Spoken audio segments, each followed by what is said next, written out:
I like best about this country are the people. There isn't anything we can't do. There still is that feeling in America. That's the part I love about it. My mother thought the most important virtue was courage. She thought everything else flowed from that. And she said, bravery resides in every heart, and someday it's likely to be summoned. Over the last 4 years, Americans have summoned the bravery that lives in our hearts. One by one, family by family, community by community, fighting through the worst economic crisis since the Great Depression. Proving once again, there is just no quit in America. Joe Biden understands this. It's what you learn growing up in Scranton, Pennsylvania, and Claymont, Delaware. It was a neat place to grow up. I mean, we thought it was, and still do think it's completely normal. 4 kids, 3 bedrooms, mom and dad, and of the probably 16 years I lived in that house, there was a relative, at least 14 of those years, living with us full time. My parents never doubted for a second I could be president or vice president, but there's this notion that nobody is better than you, you're no better than anyone else, but nobody's better than you, honey. And in this country, you can be anything you want to be. And I think that sense of optimism is what he feels for America. His parents taught him the fundamental truths that make this country special. Basic beliefs that have defined what it has meant to be middle class for generations. Middle class wasn't a number. It wasn't your net worth. It was more a value set. It's the idea that everyone in this country who works at it can do well, who can own a home, not rent it, be able to live in a safe neighborhood, send their kid to school, help take care of their parents, maybe save enough that they can take care of themselves and not have to rely on their children. That's what this is all about. But for too many middle-class families, this dream is falling out of reach. The pain of the Great Recession has cut deep.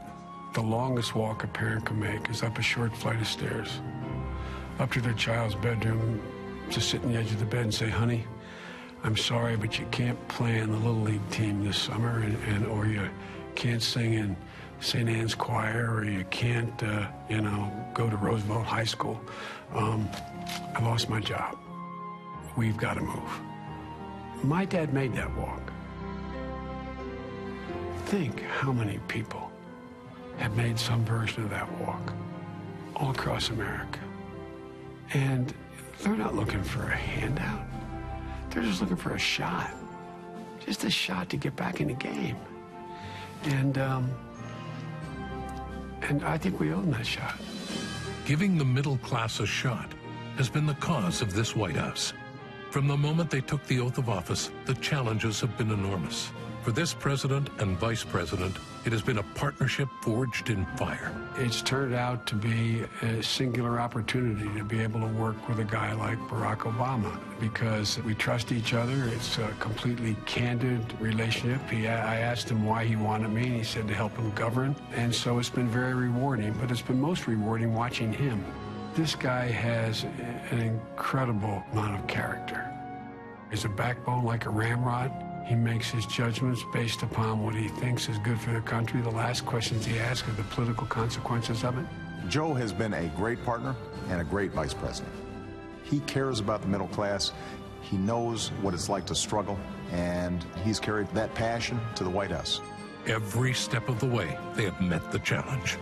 Preventing an economic collapse, rescuing the auto industry, passing historic health care reform, eliminating bin Laden, ending the war in Iraq. And through it all, they have put the interests of the nation first. Really and truly, Barack and I are about growing this economy from the middle out. Because when you do it that way, everybody does well. Poor folks have a ladder up. There's a way into the middle class, those who are striving to get in the middle class. And the wealthy do very well, because the middle class have money in their pockets. They can go out and purchase things that make the economy grow. It not only is sort of the American way, it's also economically the best way to grow a country.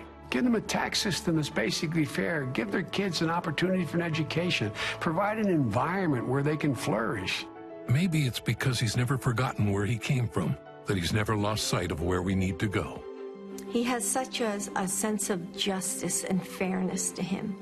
And I think that makes him fight even harder for people. Maybe it's because he's known loss and pain in his own life, that he's never been blind to the suffering of others. I think that's one of the things that Joe has that a lot of people don't have, this sense of intuition. He intuitively feels someone's pain. He did know what it feels like to lose a wife and then the unspeakable, to lose a child. And I think that's why people connect with him. He's always shown that he's been a man that supports the working class. He really cares for you. He's absolutely here for us.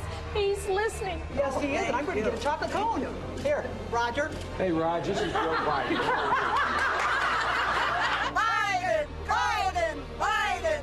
Maybe it's because he's never doubted the American people, that he's never doubted America's future. It's never been a safe bet to bet against America. I know I get criticized for saying that to foreign leaders, but I will not stop saying it. It's never been a good bet to bet against America. We're in a fight for the middle class, and there's nobody I'd rather have in that fight with me than Joe Biden. He's the husband of a teacher who knows teachers should be lifted up, not torn down. He's the son of an automan who never doubted the American auto industry would once again roar. He's the author of the Violence Against Women Act, who's had the courage to stand against the abuse of power his whole career.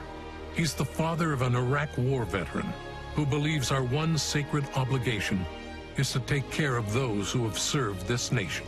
I can say with absolute certitude, I am more optimistic about America's chances today than I have been my entire life. Grit, determination, resilience, optimism. That's been the story of America. The story of ordinary people with extraordinary courage, overcoming extraordinary obstacles, and always, always moving towards a better day. Joe Biden knows that story. He's lived it. Our Vice President, Joe Biden.